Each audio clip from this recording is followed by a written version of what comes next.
I'll tell you this, man.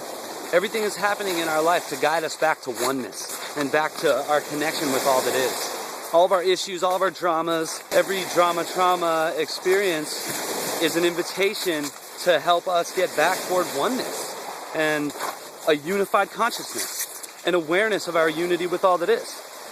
And so it's up to us to see that opportunity in every experience and then to reach for the unifying aspect of whatever's going on.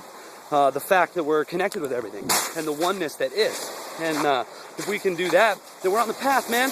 I mean, you're on the path no matter what. Nothing you can do will keep you from the path. Life is a spiritual path and a spiritual growth process toward unity, toward remembering your connection with all that is. And the more that you immerse your consciousness in focusing on the all that isness and the unity and everything, then the easier that life will become. And the more that you'll find synchronicity working in your favor, the more that you'll learn your life lessons and move through them and not recycle old patterns and keep just bringing up the past again and again and again. We find ourselves stuck in these cyclical situations because the consciousness that created the situation to begin with is still playing the game, dude. It's still driving your life. And until you change your consciousness and change the way you look at your life, then your situations and circumstances are going to remain the same.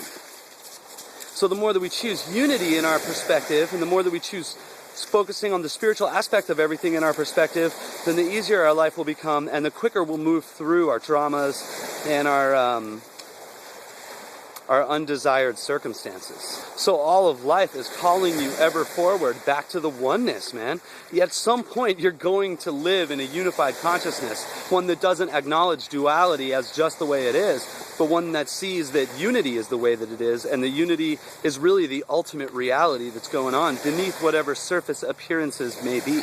And so we're invited in this moment and in all moments to keep our attention on the spiritual stuff, on the unity aspect, on the fact that I'm a spiritual being having this human experience. My body may die, but my spirit goes on forever. My spirit cannot be hurt by anything this world dishes out to me.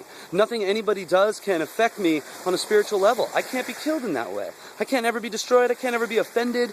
I can't ever be hurt in any way unless I choose to be, unless I allow myself to be affected by whatever's going on. So my invitation to myself in every moment is to remain focused on the fact that I'm a spirit inhabiting a body, and that is all that matters. And in my connection with that awareness of myself, I heal all undesired circumstances in my life. And I make the path a lot easier, and I make the process a lot easier. And so it's our goal as human beings to reach that level of awareness right now in wherever we are in our lives. And that's this whole 2012 juncture, is humanity coming to realize that there are spiritual beings and that we're spirit first and human second, and we're really never separate individualized pieces of creation outside of the whole.